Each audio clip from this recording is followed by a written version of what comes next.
안녕하세요. 성공예감 이대호입니다.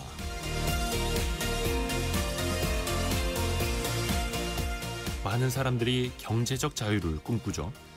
빨리 몇십억 모아서 퇴사를 하고 싶다거나 일하지 않아도 될 만큼 돈이 생겼으면 좋겠다고 말합니다. 하지만 진정한 경제적 자유는 일을 하지 않는 게 아니죠. 기업을 매각했거나 주식 투자를 통해서 수백억 원을 번 사람들도 몇 달 놀다가 결국 새로운 사업을 시작하는 경우가 많습니다. 진정한 경제적 자유는 단순히 돈을 많이 갖는 게 아니라 시간과 선택권을 갖는 것입니다. 누구에게 예속되지 않고 하기 싫은 일을 하지 않을 수 있는 권리, 그것만 있다면 사실 누구나 경제적 자유를 누리고 있는 셈일 겁니다. 물론 그게 쉽진 않죠. 일의 의미를 내가 선택하는 삶은 내가 결정할 수 있습니다. 혹은 지금 하는 일에 내가 의미를 부여할 수도 있고요. 지금 이 순간 내가 선택한 이유로 일을 하고 내가 살아가는 방향을 스스로 정할 수 있을 때 이미 시작되는 과정일 겁니다. 성공예감 이대호입니다. 시작합니다.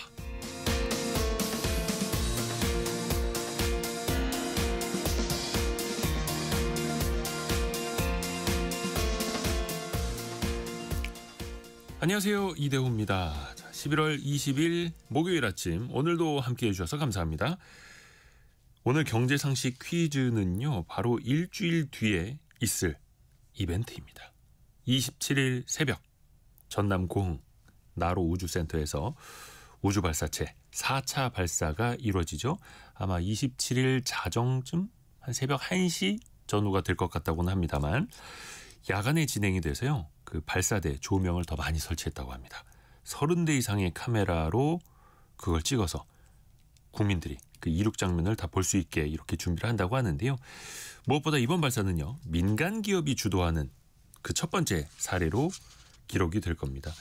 또 차세대 중형 위성 등 960kg가량을 실어서 고도 600km 궤도에 올린다고 하죠.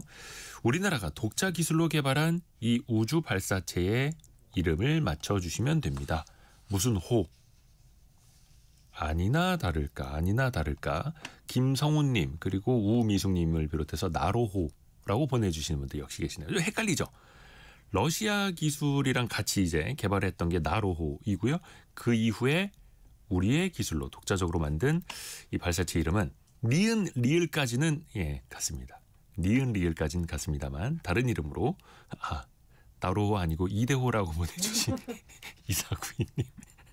자, 짧은 문자 50원, 긴 문자 100원이 드는 샵 9730, 그리고 KBS 콩이 열려 있고요. 추첨을 통해서 다양한 선물 보내드립니다. 또 KBS 콩과 유튜브를 통해서도 언제든지 다시 보고 다시 들으실 수 있습니다. 성공예감 이대호입니다. 자주 검색하시면 성공이 가까워집니다.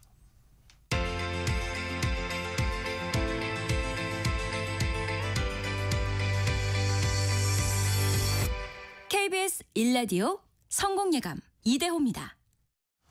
오늘의 경제뉴스 알고란의 고란 기자와 함께합니다. 안녕하세요. 네, 안녕하세요. 흔들리던 증시가 이제 좀 균형을 찾아갑니다. 밤사이에 뉴욕 증시도 좋았고요. 네. 예, 뉴욕 증시 일단 3대 진수가 동반 강세를 나타냈습니다. 다우 0.1, S&P 500 0.38, 나스닥 0.59% 상승했습니다. 그런데요, 이게 시장이 약간 좀 왔다 갔다 했어요. 왜냐하면 장을 마감하고 나서 엔비디아의 실적 발표가 있었거든요. 그래서 지금 제가 말씀드린 지수는 엔비디아의 실적이 반영되지 않은 지수입니다. 그렇죠. 근데 기대감에 조금 이제 오른 걸로 마감을 했죠. 그리고 나서 장 마감 후 두둥 엔비디아 실적이 나왔는데 엔비디아가 증시를 구했습니다. 구했어요. 네, 엔비디아가 이게 엔비디아 3분기는 이제 8월부터 10월입니다. 매출액이 지난해 같은 기간보다 62% 늘어난 570억 1,000만 달러. 예상치가 대충 기관마다 다른데 한 550억 달러였거든요. 네. 예상치를 훌쩍 웃돌았습니다. 어닝 서프라이즈죠. 네, 주당 순이익이 1.3달러 정도가 되고요. 데이터 센터 부분 매출이 66% 늘었습니다. 아니 이 정도 사이즈의 기업이 매출 성장률이 66%다. 정말 대단한 기업이다라고 할 수밖에 없을 텐데요. 그것도 마진율이 막 73% 되고. 사상 최대인 512억 달러. 그러니까 전체 매출의 90%. 그러니까 대부분이 다 데이터 센터에서 나왔다라고 보시면 돼요. 그럼 왜 그러냐? AI 관련 투자 계속 이어지고 있습니다. 최신 GPU 아키텍처인 블랙웰 이거 계속 수요가 일고 있고요. 뭐 줄 서서 산다라고 하잖아요. 그 실적이 그대로 반영됐고요. 그리고 정규장에서도 실적 기대감 때문에 올랐는데 장 마감 실적 발표한 다음에 지금 5% 이상 상승 중에 있습니다. 엔비디아가 시간의 거래에서 5% 이상 올라가고 미국 나스닥 선물이 1.5% 정도 강세고요. 우리 증시도 급등하면서 출발합니다. 네, 지금 코스피 같은 경우는 지금 현재 2.3% 오르고 있고요. 코스닥도 2% 넘게 오르고 있습니다. SK 하이닉스가 힘을 내주다 보니까 코스피 전체가 오르고 SK 하이닉스는 한 5% 가까이 오르고 있고요. 삼성전자도 3.4% 상승 중에 있습니다. 근데 삼전이나 SK 하이닉스는 아직 10만 전자, 60만 닉스 회복은 못했네요. 네. 거의 뭐 근접해 가고는 있습니다. 살짝 아쉽습니다. 그래서 이렇게 상승 출발하고 있는데 최근 저는 요즘 우리 증시 보면서 조울증 걸린 것 같다라는 생각이 들거든요. 하루는 막 너무 좋아서 급등하다가 또 하루는 또 급락을 해요. 이러다 보니까 변동성이 커지면서 최근에 이제 공포지수라고 불리기도 하거든요. 이 변동성 지수가 급등했습니다. 한국형 공포지수라고 하고 있는 코스피 200 변동성 지수 V 코스피라고 있거든요. 이게 어제 오전에 41.37까지 올랐어요. 네. 이게 이틀 전만 해도 34였거든요. 가파르게 올랐습니다. 이게 뭐냐? 좀 어렵습니다. 옵션 가격에 반영된 향후 시장의 기대 변동성을 측정하는 지수가 V 코스피예요. 네. 그래서 이게 조금 가격 지수 산출은 어려운데 그냥 생각하시면 코스피가 급락하면 오른다라고 그냥 생각하시면 될 것 같아요. 그렇죠. 그러니까 보통 증시가 안 좋을 때 변동성 지수가 좀 올라가기도 하고 근데 또 요즘에는 4천선 넘어가면서도 변동성 지수가 올라온 게 그냥 쉽게 올라온 게 아니라 휘청휘청 거리면서 네, 올라왔다는 거죠. 특히 이제 대형주들의 변동폭도 크고요. 그래서 이걸 이제 아까 말씀드린 대로 급락할 때 오른다라고 해서 이걸 이제 변동성 지수라고 안 하고 이제 시장에서는 공포 지수다라고 이제 말을 합니다.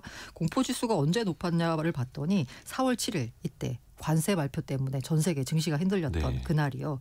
그리고 그 미중 갈등 이게 부각되면서 코스피가 장중한 때 급락했었거든요. 그 4월 AI 버블럼 뭐 이런 거 겹치면서요. 네. 이달 7일이 41.88이었거든요. 그래서 근데 이게 이제 그 다음으로 높은 수치로 나타낼 정도로 최근 들어서 증시 변동성 커지면서 공포 지수가 큰데 이게 우리나라만 그런 게 아니에요. 미국도 그렇죠. 네, 미국 CNN이 공포 탐욕 지수라고 해서 Fear and Greed 인덱스를 발표하거든요. 그런데 지금 현재 한 10일 정도입니다. 극단적 공포 구간에 있어요. 근데 아마 오늘 또 시장에 이게 반영이 되면 엔비디아 실적 반영되면 또 이게 약간 좀 올라갈 것 같긴 해요. 그런데 지난주만 해도 이게 해당 지수가 공포 구간에 있는 34 정도였거든요. 그런데 이제 어제는 11 이런 극단적 공포 구간에 있었습니다. 그러다 보니까 지금 현재 증시가 어쨌든 어젯밤에 오늘 새벽에 엔비디아 실적 발표 있으면서 시장이 조금 안도하는 모양새가 있긴 한데 여전히 불안하다. 그러니까 사실 미국 증시 S&P 500 지수 비롯해서 사상 최고치 행진 거듭하다가 S&P 500도 6,900 넘어섰다가 6,600선으로 한 300선 정도 조정을 받은 상태인데 극단적인 공포의 수치가 나오고 있다. 참 아이러니합니다. 이것도. 그만큼 이제 변동성이 크다라는 뜻일 테고요. 그리고 어제 구윤철 경제부총리가 기자간담회 열었는데 역시나 관심은 환율에 맞춰져 있죠. 오늘 환율 보니까 소폭 내려서요. 내려도 비싸네요. 1,467원 정도의 거래가 되고 있습니다. 여전히 60원대 후반. 네. 어제 그래서 기자간담회를 했는데 환율 질문이 가장 많이 나왔습니다. 환율에 대해서 어떻게 생각하냐라고 했더니 환율 절하는 해외로 나가는 게 많은 요인 때문에 달러가 부족해서 나타난 현상이다. 주요 외환 수급 주체와 협의해서 환율의 과도한 불확실성이나 불안정성이 나타나지 않도록 하고 있다라고 하면서 당국은 노력하고 있다라고 얘기했어요. 그런데 어제 기자간담회에서 나온 대부분의 구윤철 부총리의 답변이 조금 그냥 좀 애매했습니다. 뭐 확실한 답변을 해주는 게 아니고요. 우리 경제와 물가가 버틸 수 있는 환율 수준이 얼마예요? 라고 물었더니 기자들은 그럼 숫자를 좀 얘기해 줬으면 좋잖아요. 근데 그게 아니라 환율은 시장에서 결정되므로 이야기하기 어렵다. 사실 뭐 노련하게 빠져나가는 거죠. 네네. 이건 당연히 또 이제 구체적인 수치를 말하는 네. 게 부적절하고. 기재부가 관심을 가지고 계속 모니터링하고 있다라고 해서 그래서 그러면 이제 수급 구조를 만들기 위해서는 수출 대기업이 좀 달러를 갖고 들어와야지 환율이 안정적이잖아요. 네. 그래서 삼성전자, SK 하이닉스 등 수출 대기업과 만나서 언급한 구조적인 외환 수급 개선이라고 이제 언급을 했었거든요. 요거 방향성에 대해서는 어떻게 뭐냐 이게 무슨 내용이냐라고 했더니 여기 역시 외환 시장은 아주 민감하기 때문에 구체적으로 말하기 어렵다라고 하면서 대답을 살짝 이렇게 유보했고요. 그리고 국민연금과 긴밀히 논의해 환율 안정 방안을 마련하겠다라고 예전에 발언했었거든요. 네. 국회 나가서 이걸 두고서도 아직 국민연금과는 소통할 시간이 없었다라고 하면서 구체적인 대책은 없다라고 얘기했습니다. 그러면 수출기업들이 환전을 해야지 이게 환율이 좀 안정적이잖아요. 그러면 수출기업이 달러를 원화로 환전할 인센티브를 줘야지 뭐 환전을 할 거 아니에요. 그래서 인센티브에 대해서 물어봤더니 특별히 드리기는 어렵다라고 또 답을 했습니다. 그러니까 뭔가 지난 월요일에도 강력한 구두 개입이 있었고 경제부총리가 기자간담회 하면서 외환 시장에 조금 더 이제 원화의 안정을 가져올 수 있는 아주 좋은 기회인데 별 말은 안 했네요. 네, 얘기가 별 다 효과도 그냥 없었고 피해갔습니다. 네. 그 이제 시장이 많이 또 주시하는 게 2천억 달러 미국에다가 직접 투자해야 하는 금액. 이걸 어떻게 조달하고 어떻게 만들어갈 것인가. 이거에 대해서는 어떻게 이야기를 했을까요? 이게 아직까지도 뭔가 구체적으로 나온 게 아니라서 그걸 이제 기자들이 물었더니 직접 투자 방식이 어떻게 할 거냐. 돈을 조달해서 담을 주머니가 필요한데 기금 형태가 맞을 거다. 그러니까 기금을 만들어서 거기서 아마 투자할 것 같고요. 네. 정부 내부에서 협의 중으로 국회에서 논의될 내용이다라고 했고 그러면 기금을 누가 운영하느냐. 주체가 또 문제가 되잖아요. 사업성 평가 등 측면에서 기재부보다는 잘 운영할 주체를 선정하는 게 필요하다. 라고 얘기했어요. 그래서 기재부가 주체가 되는 건 아닌 것 같은데 다만 기재부가 빠져 있지는 않을 거다. 조직의 관계부처 장관과 민간이 참여해서 그러니까 네. 민간이 아마 들어갈 것 같아요. 기금이 마이너스가 되지 않도록 잘 관리할 것. 그러니까 사업성을 평가해서 기금이 마이너스가 안 되고 돈을 버는 구조를 설계해야 되잖아요. 거기에는 기재부가 주체가 아니라 민간이 들어가서 뭔가 적극적으로 돈을 버는 기금을 만들려고 하는 것 같습니다. 그러니까 앞서 정부는 한미특별전략투자공사 이걸 설립해서 특별기금 만들어서 정부 보증체 형태로 투자할 달러를 조달할 계획을 밝혔습니다. 그럼 이 대미투자특별법에 대해서는 이거 진행 상황이 어떻게 되냐라고 해서요. 11월 1일자로 자동차 관세 15%를 받기 위해서는 무조건 이달 내로 국회에 제출해야 된다라고 했어요. 그러니까 자동차 업체들이 관세 돌려받으려면 법이 빨리 통과가 돼야 됩니다. 성장률 관련돼서도 한마디 했었는데요.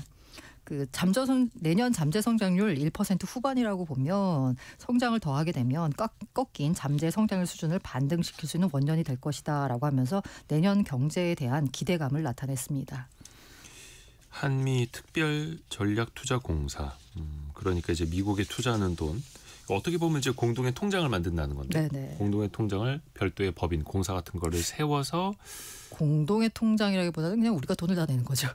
뭐 기업들도 같이 참여할 테고 네네, 그런 공공기관들도 참여를 할 테고 근데 여기에서 또 뭐 부채를 일으킬 수도 있는 거고요. 같이 또 조달하고 그 금액을 또 투자를 해서 그 수익으로 또 돈을 만들어내서 미국에 또 투자를 할 수도 있을 테고요. 자본시장 관련 이슈도 언급이 됐는데 최근에 그 얘기 많이 나오잖아요. 대통령도 언급을 했고 네네. 장기 투자자에게 인센티브를 줘야 한다. 어떻게 얘기했을까요? 내년 빠른 시일 내에 확실하게 추진하겠다라고 했습니다. 그래서 특히 대주주보다는 소액주주에게 인센티브를 주는 방안을 확실하게 추진하겠다라고 했어요. 사실 장기 투자 인센티브 이거 얘기하면 진짜 장기 투자하는 사람은 대주주잖아요. 네. 그럼 대주주에게만 혜택이 돌아가는 거 아니냐라는 우려에 대해서는 소액주주에게 인센티브 주는 방안 요거를 이제 고민하겠다라고 했습니다. 그리고 코스피 5천 달성 이게 어떻게 보자면 지금 정부의 과제라고도 보는데 인위적으로 의도적으로 중시 부양을 생각하지는 않고 있다라고 얘기했습니다. 그리고 SK 최태원 회장이 금산분리 규제 완화 필요성에 대해서 얘기를 했잖아요. 요거에 대해서 군철 부총리가 반도체, 신산업, 인공지능 투자에는 대규모 자금이 필요하다. 올해 12월 법이 발효되는 국민성장펀드 150조 원을 만들어서 대응하는 것이 우선이다. 그래도 만약에 돈이 부족하다라고 하면 금산분리의 근본적인 정신은 훼손하지 않는 범위 내에서 검토할 수 있다라고 말을 했어요. 이렇게 말을 하니까 그럼 금산분리 뭐 완화되는 거야? 풀어주는 거야? 네. 라고 또 해석이 되니까 그런 해석에 대해서는 그렇게 나가면 절대 안 된다라면서 선을 긋기는 했습니다. 그럼 뭐 어떻게 하겠다는 거예요? 네네. 앞서 말씀드린 대로 근본적인 정신은 훼손하지 않는 범위 내에서 어려운데요? 네. 네. 그럼 금산분리 규제를 완화한다는 거예요? 뭐 안 한다는 거예요? 그렇게 나가면 절대 안 된다라고 했습니다. 네. 어렵네요. 네, 아무튼 그리고 배당소득 분리과세 세율 인하에 대해서는 밸류업을 위해 최대한 그렇게 가는 방향으로 논의에 참여하겠다라고 했습니다. 아주 의도적으로 애매하게 이제 발언을 하는 거죠. 야, 이럴 때 진짜 기사 쓰기 어렵거든요. 답답합니다. 네. 이것도 저 어떻게 제목을 뽑아야 하나. 그리고 또 지금 국제 관계 중에서 네. 중일 관계, 중국과 일본 관계가 진짜 최악으로 치닫더라고요. 그 서로 오가는 말을 보면 이게 과연 외교가에서 오갈 수 있는 언어의 수준인가 싶을 정도잖아요. 그래서 이제 지금 중국이 일본에 대해서 되게 강경한 조치를 연일 내놓고 있습니다. 그래서 어제는 아침에 중국이 정식 외교 경례를 통해서 일본산 수산물 수입을 중단하겠다라고 밝혔습니다. 네. 사실 다카이치 사나이 총리가 타이완, 대만의 유사시에 일본이 집단 자위권 행사할 수 있다라고 발언했잖아요. 그다음에 이곳에 대해서 중국이 상당히 민감하게 반응하고 있는 겁니다. 사실 이게 뭐 전략적 모호성 이러면서 구체적으로 이야기 안 하고 빠져나갈 수 있는 대목이긴 한데 다카이치 총리는 원래 또 되게 이제 강경한 스타일이었고 본인 스타일대로 그냥 말을 한 거예요. 그러게요. 총리가 된 다음에 발언은 조금 좀 애매모호하게 해야 되는데 직접적으로 말을 해버려가지고 게다가 이후에 발언을 철회하지도 않았고요. 그러게 밀고 나가더라고요. 아무튼 일본 내부에 이제 정치 상황도 있는 것 같긴 한데 어쨌든 그러면서 중국이 일본 여행 자제해라, 유학 자제해라, 일본 영화 상영은 연기를 했고요. 전방위로 압박을 하고 있는 가운데 수산물 수입을 중단하기로 했습니다. 사실 이 후쿠시마 지역에서 그 사건이 터진 다음에 수산물을 전면 금지했다가 최근에 지난 6월에 후쿠시마현 등 10곳을 제외한 나머지 지역에서 나온 수산물 수입을 재개한다라고 지난 6월에 밝혔어요. 네네. 시작된 게 얼마 안 됩니다. 얼마 안 됐죠. 그리고 이달 초에는 홋카이도 냉동 가리비 6톤이 일본에서 중국으로 향했는데 이번에 다시 중지를 결정한 겁니다. 중국의 주장은 오염수 모니터링이 필요하다라는 거예요. 네. 그런데 아무도 그렇게 해석하지 않죠. 다카이치 총리 발언에 대한 반발이다라고 해석하고 있고요. 영화 아까 그 상영 연기했다고 하는데 이게 또 이 영화가 뭐냐면 짱구는 못 말려예요. 근데 짱구는 못 말려가 굉장히 약간 뭐랄까 아동용의 중립적인 그냥 만화잖아요.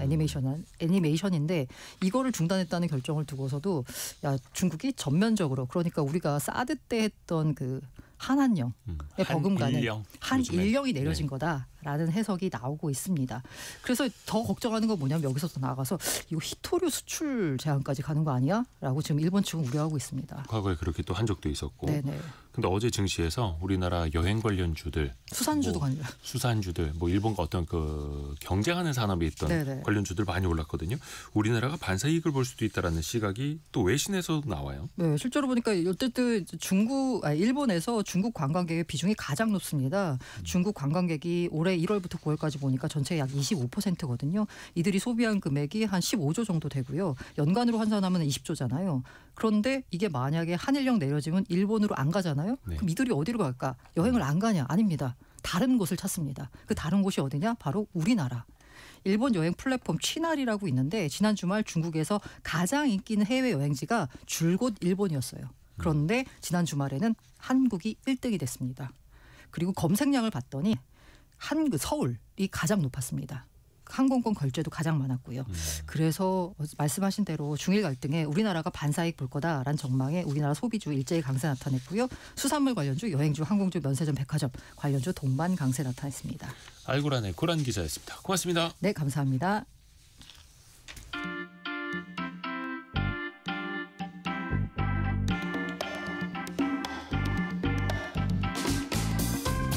지금 여러분께서는 KBS 일라디오 성공예감 2대호입니다를 듣고 계십니다.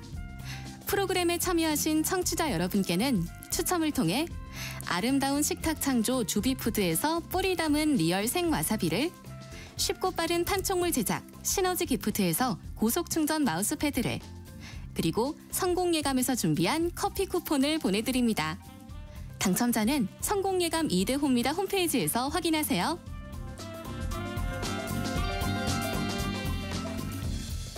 경제상식 퀴즈 한 번 더 나갑니다. 오는 27일 새벽 전남 고흥 나로 우주센터에서 이 우주발사체 4차 발사가 예정돼 있죠.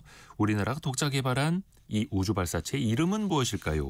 세 글자를 맞춰주시면 됩니다. 이번에는 기존과 다르게 처음으로 민간 기업이 주도하는 발사라는 의미가 있는데요. 세 차례 과거에 도전을 했고 완성도를 높여서 이번에 4번째 발사하는 이 우주 발사체 이름은 무엇일까요? 7464님. 그 이대호가 아니라 너무 아쉽습니다. 같은 호자로는 끝납니다만 그 4호입니다라고 맞춰주셨고요. 1132님 당첨이 가까워지는 시간. 예. 들으실수록 성공이 가까워지는 시간, 그리고 보내실수록 당첨이 가까워지는 시간. 정답 맞춰주셨고요. 9984님 김포에서 택시 기사 오고 있습니다. 정답 한국형 발사체 이것. 정답 맞춰주셨고요. 책도 잘 읽고 있습니다라고 인사도 해주셨네요. 고맙습니다. 7478님 트럭에서 매일 듣고 나는데 당첨은 한 번도 안 되네요 라고 하면서도 정답은 맞춰주셨습니다. 또 안전운행 하시길 바라겠고요. 4128님이 순우리말은 세상이라는 뜻이라고 발음하기도 좋고 듣기에도 너무 좋은데 이것의 앞날을 기대합니다라고 보내주셨습니다. 그 우리나라의 우주발사체 이름 3글자 보내주시면 되고요. 짧은 문자 50원, 긴 문자 100원이 드는 샵 9730 그리고 KBS 콩이 열려 있습니다.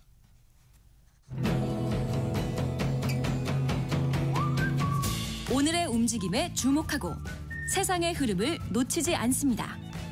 여러분의 내일을 응원하며 성공의 열쇠를 함께 찾아갑니다. 성공예감 이대호입니다. 돈의 흐름, 소비시장의 변화 같이 한번 더 살펴보실까요? 트렌드 팔로우 시간 서울대 소비자학과 한다희 박사와 함께합니다. 안녕하세요. 안녕하세요. 오늘은 필코노미. 네. Feel is a feel. 네.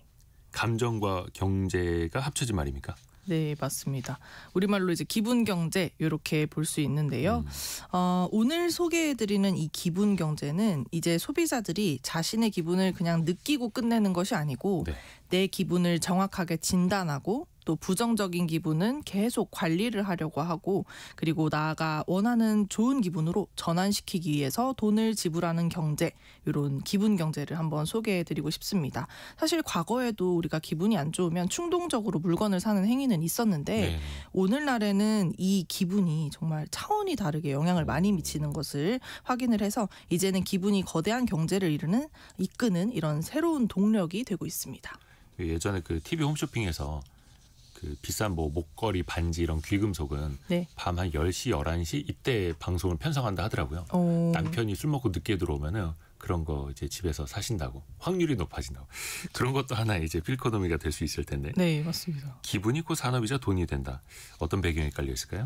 크게 2가지 이유를 좀 꼽고 싶은데요. 첫 번째는 우리 현대 사회에서 타인의 기분을 읽고 해석하는 일이 점점 더 어려워지고 있기 때문입니다.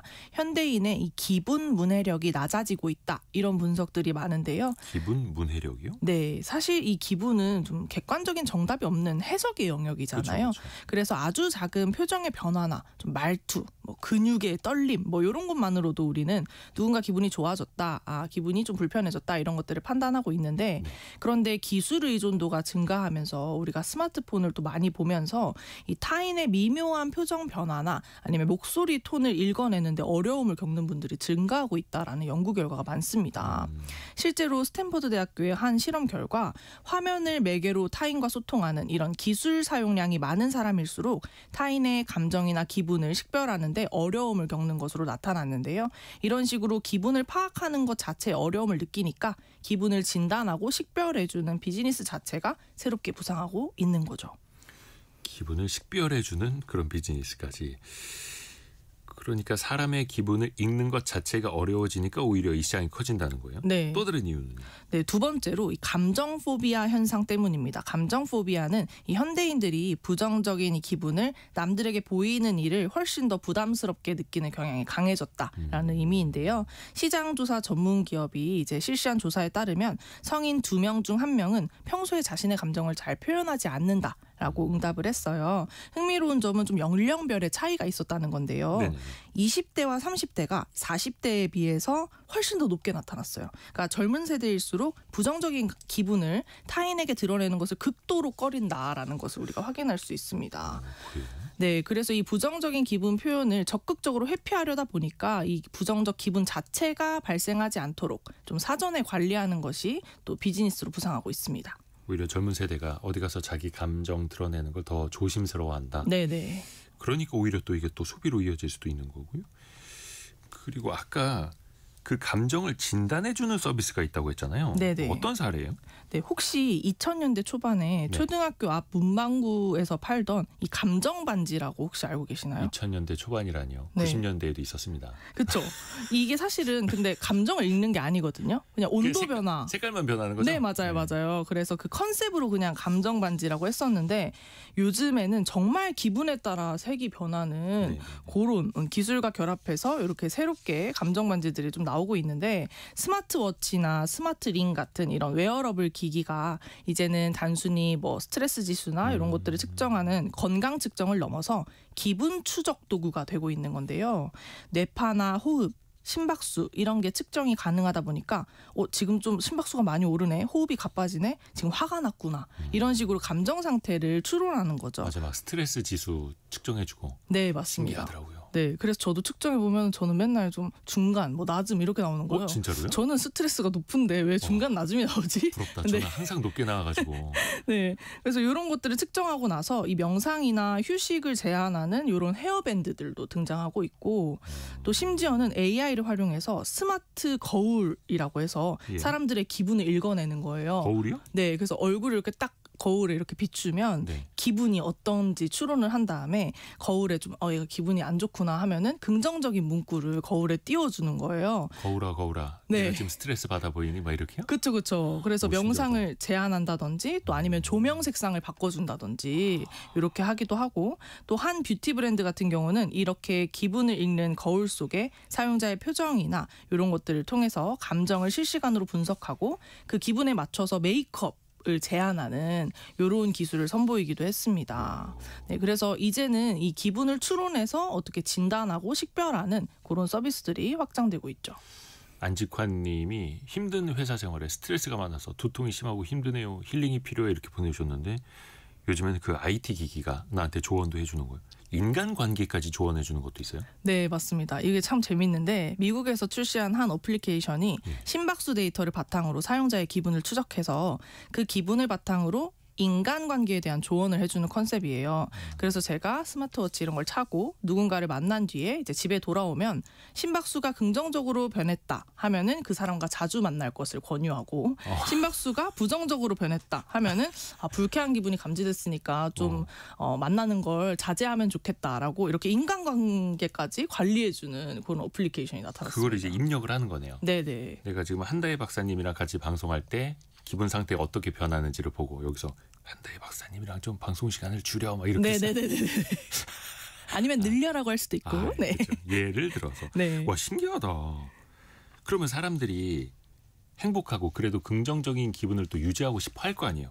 그래서 그럼 돈을 또 쓸까요? 그것 네, 때문에? 맞습니다. 이걸 이제 기분 전환 소비라고 하는데 네. 우리가 기분이 좋아서 사고 기분이 나빠서 사고 이런 경우가 많아요. 그래서 기분을 좋게 만드는데 지불하는 그런 소비를 기분 전환 소비라고 합니다. 최근에 이제 불황 속에서도 프리미엄 수건이나 아니면 비싼 디저트, 온라인 꽃 주문 이런 것들이 많이 늘고 있어요. 이게 바로 기분 전환 소비의 대표적인 아이템이라고 할 수 있는데 이런 소비들이 심리학적으로도 설명이 됩니다. 하버드대의 제니퍼 러너 교수님이 네. 이 실험에서 슬픈 영화를 본 소비자가 30% 더 많은 지출을 기록했다고 해요. 슬픔 같은 이런 부정적 기분 상태에서는 보상 심리가 발동해서 기분 개선을 위해서 즉각적으로 내가 뭔가를 사야겠다 하는 이런 성향이 강화되는 거죠. 나의 마음을 지켜줘야 해. 나 그쵸. 너무 슬퍼. 맞아요. 나 요즘 힘들어. 음. 뭐라도 사야겠어.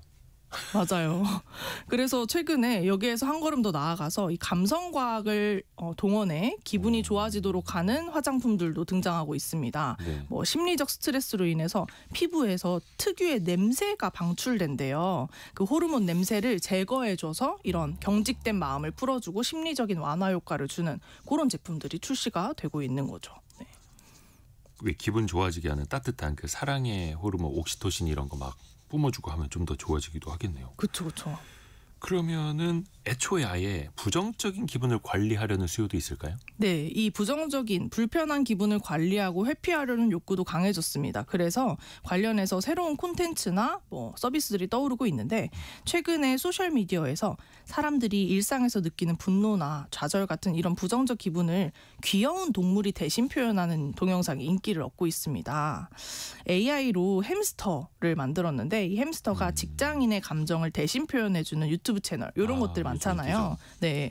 이 햄스터 채널 같은 경우도 실제로 2025년 8월을 기준으로 구독자가 50만 명을 넘었다고 하는데 이 귀여운 햄스터가 직장인의 그 미묘한 분노 상황, 미묘한 좌절 상황을 아주 잘 표현해줘서 시청자들이 마치 내 생각을 들킨 것 같다. 나 대신 이 부정적 감정을 표현해주는 것 같다 하고 또 기분 좋아하시는 분들도 계시고 또 심지어는 제가 보면서 재밌었던 것이 더 나아가서 AI에게 이 고민을 틀어놓고 좀 감정 상담을 받는 그런 분들이 많이 늘고 있어요. 그런 사람도 있어요. 네.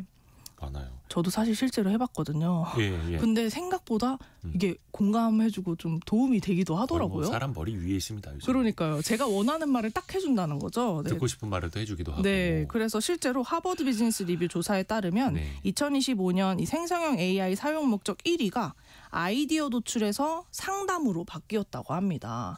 AI 같은 경우는 24시간 언제든지 접근이 가능하고 또 비밀이 보장되기도 하고 또 얘가 나를 판단하지 않기 때문에 눈치 볼 필요가 없다라는 것이 큰 장점으로 여겨지고 있는데 그래서 이 불안한 현대인들에게 AI가 어쩌면 가장 믿을 만한 감정 쓰레기통이 되고 있지 않나라는 사람한테 생각이 못하는 합니다. 거를 네. 차라리 그게 나을 수도 있겠고요. 네. 기업들은 또 이런 소비 전략 또 파고들겠죠. 맞습니다.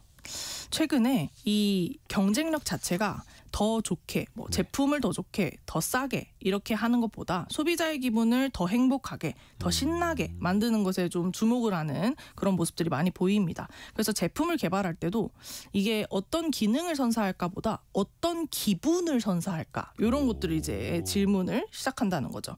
그래서 최근에 이런 기존 비즈니스 모델의 기분 요소를 살짝만 적용해도 큰 차별점을 만들어내는 그런 사례들이 나타나고 있어요. 중고거래 플랫폼 당근의 사례가 그런데요. 우리가 거래를 이제 하다 보면 내가 굉장히 아껴 썼던 물건을 판매하는 경우도 간혹가다 있다는 거죠. 근데 그러면 약간의 쓸쓸하고 좀 아련한 부정적인 감정을 그 플랫폼에서 느낄 수 있게 되는데 요걸 이제 포착하고 거래 완료 후에 판매된 제품이 실제로 작별 인사 편지를 보내는 그런 기능을 추가했어요. 왜 그 중고차 판매할 때 그렇잖아요. 그렇죠. 네. 나를 10년 동안 잘 이제 도와준 싱싱이 잘 가 막 이런 거. 맞아요. 네. 근데 그걸 또 AI로 자동으로 써줘요? 네, 맞습니다. 이건 좀 그렇다. 내가 쓰는 것도 아니고. 그래서 가방을 판매를 하면 그 가방이 편지를 그 다음날 보내놓는 거예요. 가방이 나한테 편지를 보내오는 거예요? 네네. 이 학원 나 잘 도착했어요. 그쵸, 내 그쵸. 걱정은 말아요. 네, 맞습니다. 정확합니다. 그래서 학원 갈 때 너랑 함께 했었던 기억 생생하다. 와. 이제는 다음 주인 만나서 나 잘 살 테니까 너도 잘 살아라. 이런 식의. 네.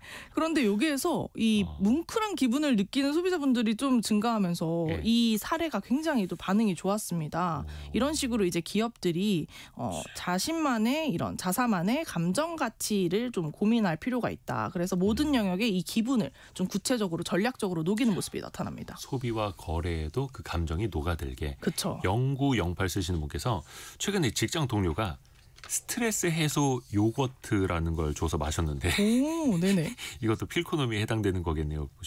아니 스트레스를 해소해주는 요거트라는 게 있어요? 그거 좀 드셔야겠어요. 이거 마케팅이네요. 아니 뭐 요거트 먹으면 다 맛있고 스트레스 해소되겠습니다만 어떻게 포장하느냐. 예전에 그쵸. 그거 있었대요.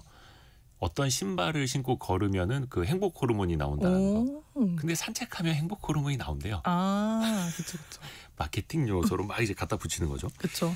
또 이제 콘텐츠 업계, 배달 업계에서도 막 이런 거를 활용한다면서요. 맞습니다. 일례로 이제 영화도 기분에 따라 검색하는 시대가 됐어요. 네. 우리가 넷플릭스나 이런 콘텐츠 OTT에서 영화를 검색할 때 일반적으로는 장르나 배우명이나 아니면 이제 감독명을 검색하는 경우가 많은데 요즘은 우울할 때 이렇게 검색을 하는 거예요.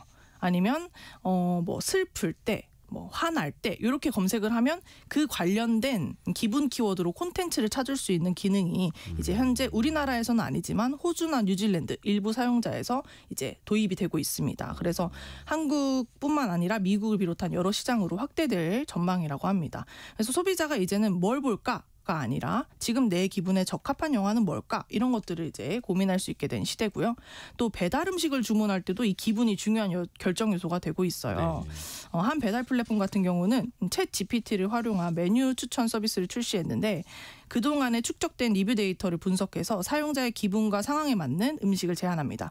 예를 들면 금요일 저녁에 퇴근길에 스트레스가 많을 것 같은데 매운 떡볶이 어때요? 이런 식으로 미리 제안을 해주는 거죠. 먼저 알림으로. 네네. 그래서 이 사람은 짜증난 상황일 때 떡볶이를 많이 먹는 것 같다. 네.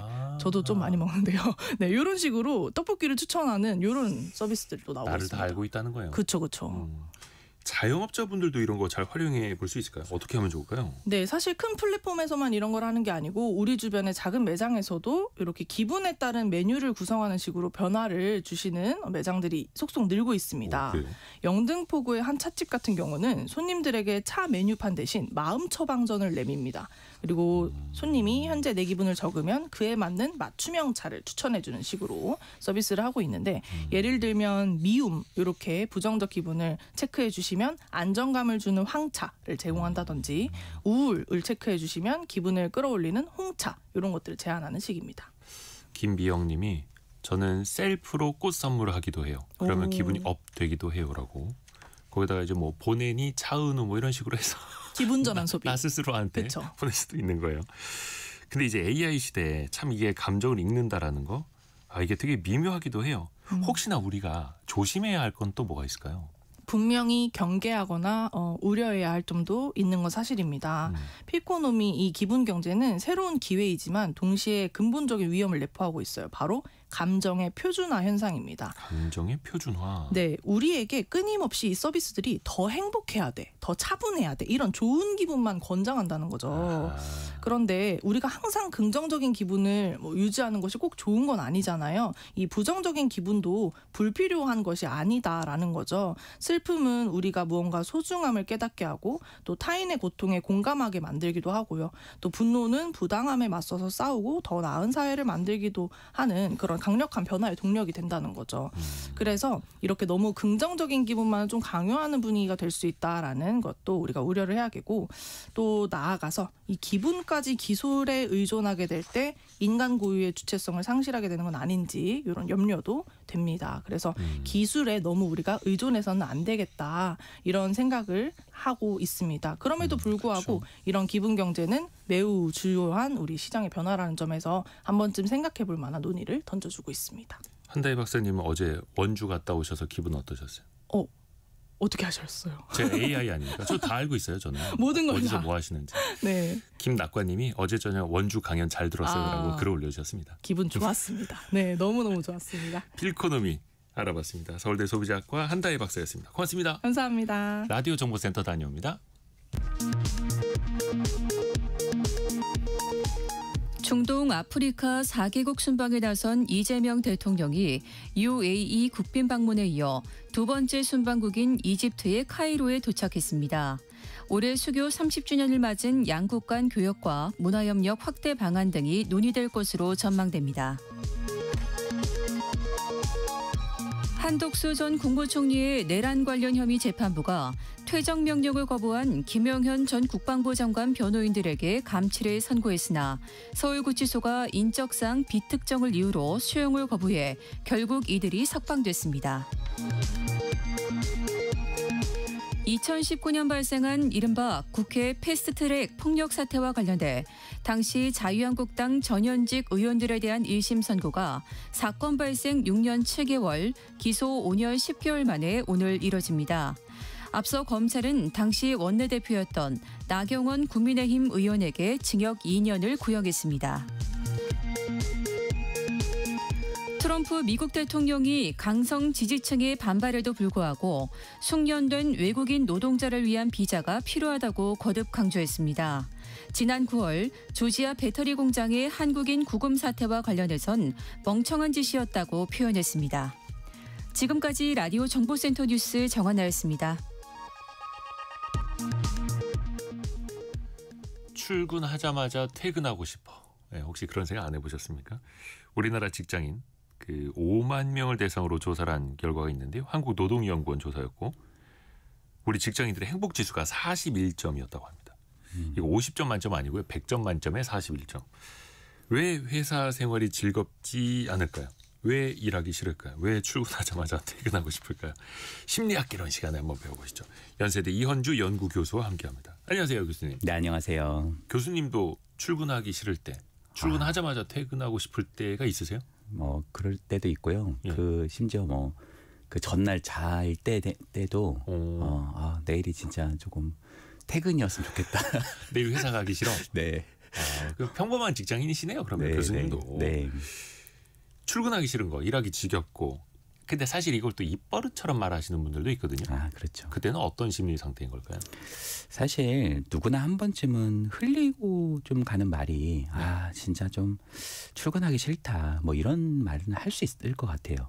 근데 이게 좀 너무 많이 반복될 때는 한번 체크해 볼 필요가 있다고 생각합니다. 어쩌다 한 번이 아니라 네. 자주 그럴 땐? 네.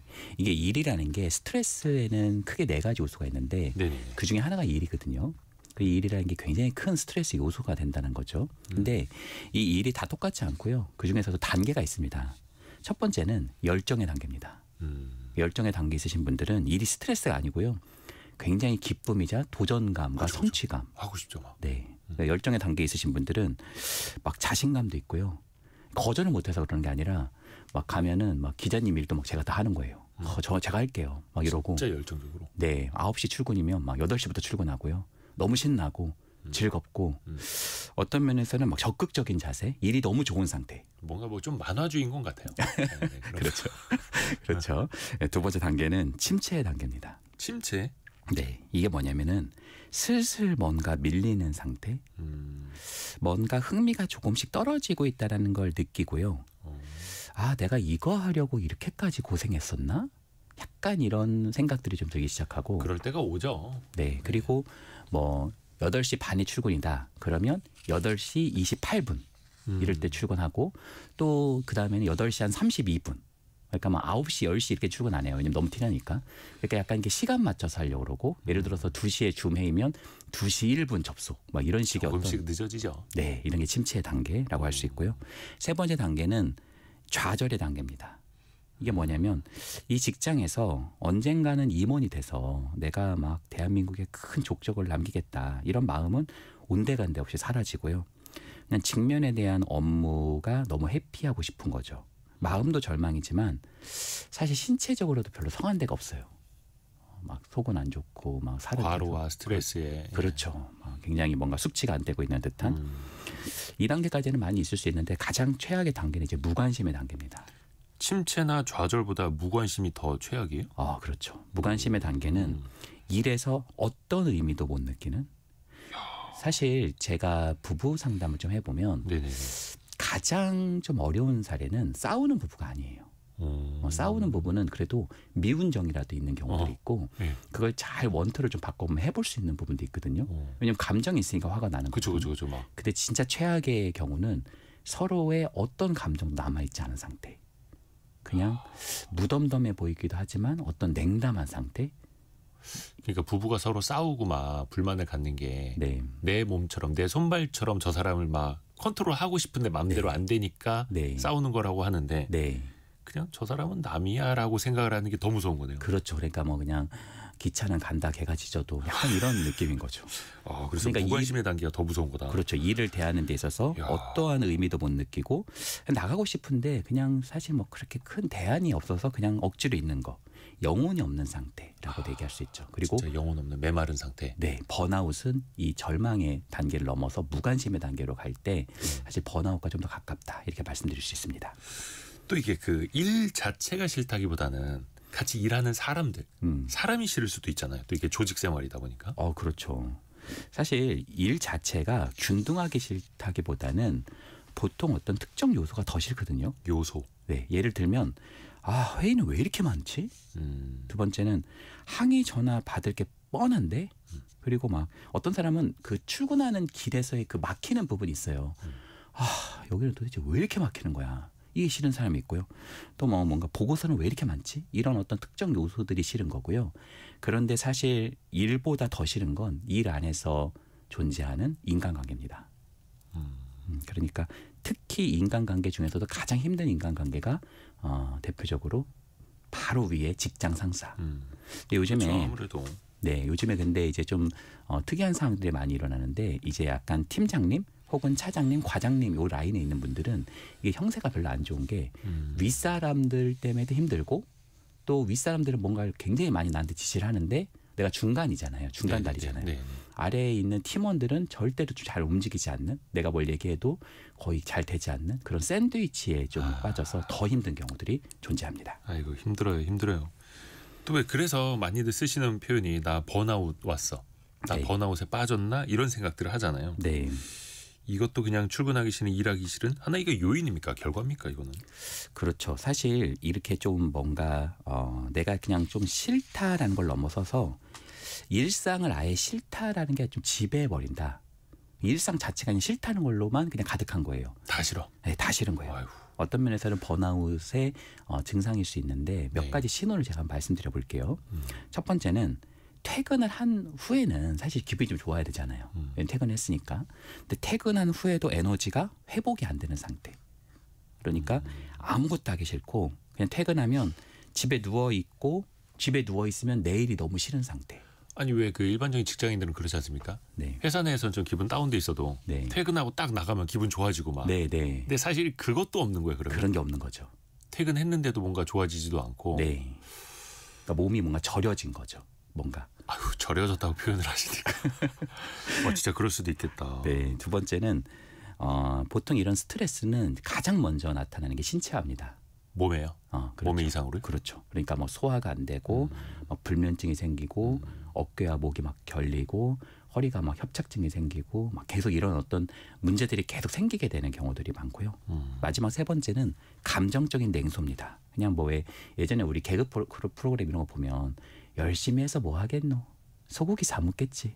소고기 사 먹으면 뭐 하겠노? 열심히 일하겠지. 그렇죠. 무한반복. 그러니까 뭔가 허무한 마음. 아 그래요. 그래서 막 계속 네이버나 다음이나 왜 이런 포털 사이트 있잖아요. 그런데 가서 이제 계속 검색어를 치는 거죠. 퇴사, 뭐 해외 여행, 배낭, 뭐 투자, 뭐 이런 것들을 계속 회사에서도 좀 치고 있는 그런 경우들이 발생한다고 말씀드릴 수 있겠네요. 지금 우리 청취자분들도 많이 또 공감해주고 계시는데 그런 방법을 찾아봐야 되잖아요. 사실 뭐 어디 뭐 돈 벌기 쉽나요? 뭐 세상 살이가 쉬운 거는 아닌데 네. 어차피 해야 될 거. 네. 조금이라도 덜 괴롭게 할 수 있는 방법을 좀 알려주세요.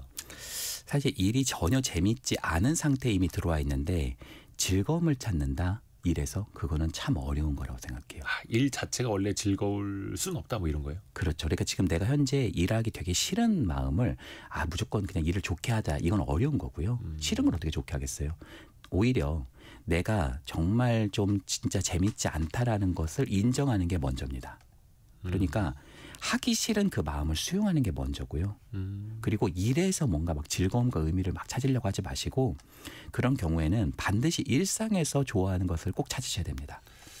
일 자체를 재밌게 어떻게 만들려고 하지 말고 네. 일 자체가 원래 재미없는 건 재미없는 거야라고 그냥 건강하게 인정을 하라는 그렇죠. 거죠. 건강하게 인정을 하고요. 그러니까 자신이 좋아하는 것 요즘에 뭐 부캐 뭐 이런 표현들 많고 디깅 모멘텀 이런 것들이 생기잖아요. 부 캐릭터, 네. 또 다른 나의 캐릭터. 그렇죠. 그런 이제 신조어들이 나오는데 그런 아마 경향성이라고 생각하고요. 자신의 어떤 놀이, 자신의 어떤 취미, 자신의 어떤 배움의 공간들 이런 부분들을 꼭 만드는 것이 필요하다고 생각하고요. 나만의 공간, 퇴근하고 내가 할 수 있는 취미 네. 이런 것들. 그리고 거기서 기쁨을 많이 느끼고 의미를 찾으면 네. 그것이 일로 전이가 됩니다. 그 에너지가 또 생긴다는 거예요. 네, 네. 그러니까 그런 에너지의 토대를 꼭 쌓아나가는 것이 매우 중요하다. 그러니까 뭐 예를 들어서 일주일에 며칠까지 열심히 일하고 오늘 저녁에는 순대곱창 먹으러 가야지 막 이런 거. 네. 닭갈비 먹으러 가야지 이런 네, 계획들. 네. 그렇습니다. 그래도 나한테 에너지를 준다는 거네. 네. 근데 이제 어떤 분들은 그냥 받는 만큼만 일하자. 네. 적당히 하자라고. 어떻게 보면 이것도 나를 보호하는 기제잖아요. 네. 이건 어때요? 사실 똑같은 행동인 것처럼 보여도 심리적 의도에 따라서 완전히 판이 다를 수도 있거든요. 예를 들면 적당히 한다라는 게 자신만의 페이스를 조절하면서 하는 것인가 이것과 내가 직면하고 싶은 문제를 회피하기 위해서 이렇게 하는 것인가. 예를 들어서 우리가 오래 달리기를 할 때 어떤 사람들은 체력을 비축하면서 자신만의 스탠스를 유지하는 사람들 있잖아요. 네. 근데 어떤 사람들은 그냥 억지로 뛰니까 최대한 꼴등만 면하자. 비슷한 것처럼 보이지만 완전히 좀 다를 수 있다는 거죠. 그러니까 사실은 이것을 좀 받은 만큼만 하자, 적당히 하자라는 것이 나의 긴 인생을 보면서 나의 우선순위를 정하고 큰 그림을 보면서 나의 스탠스를 유지하고 한 스텝씩 가는 것이다라고 본다면 훨씬 더 나을 것 같습니다. 다만 이것도 내가 알아야 되고 네. 내가 페이스 조절을 지금 하고 있는 건지 네. 를 깨달아야 한다는 거네요. 네. 반대로 열심히 일하는 워커홀릭들 많지 않습니까? 네. 근데 또 그 사람들의 기저에는 불안감이 깔려 있다 하더라고요. 네. 이런 사람들은 좀 어떻게 해야 할까요? 사실 불안하다라는 건 보통 과한 행동으로 이어지는 경우가 많습니다. 그러니까 어떤 사람이 뛰고 있다라고 할 때 그 사람이 목표를 향해서 막 뛸 수도 있죠. 네. 그런데 반대로 어떤 사람은 무엇인가 알 수 없는 것이 쫓아오니까 그냥 뛰는 거예요. 그 존재로부터 도망가기 위해서. 그 쫓아오는 존재의 이름이 바로 불안입니다. 그러니까 불안하니까 무엇인가를 막 하고 있는 그런 행동들이 나타날 수도 있다. 이렇게 말씀드릴 수 혼자 있겠네요. 아침 7시에 출근하고 네. 끝까지 남아서 더 하고. 네. 그래요. 좀 어떻게 컨트롤해야 돼요? 이런 사람들은? 사실 워커홀릭이라고 하죠. 요즘에 네. 그런 얘기들이 있잖아요. 이게 멈추면 공허한 거거든요. 맞아요. 그리고 뭔가 엄청난 인정 욕구를 좀 해소하기 위해서 그러는 것도 있고 일에 자신의 정체성이 되어버리는 경우들도 있고요. 근데 저는 일 안에서만 이 의미를 좀 찾지 마시고 소중한 사람을 지키기 위해서 또 어떤 면에서는 내가 조금 성장할 수 있는 발판, 내가 조금은 좋아하는 것들 하는 것들 이런 것 좀 너르고 어느 정도는 좀 풍요롭게 구축하는 것이 매우 중요하다고 말씀드리고 싶습니다. 일이 하기 싫은 사람들, 또 네. 너무 일을 열심히 하게 되는 사람들, 또 공통적으로 배워볼 만한 그런 내용이었습니다. 연세대 이현주 연구교수였습니다. 고맙습니다. 네, 감사합니다. 감사합니다.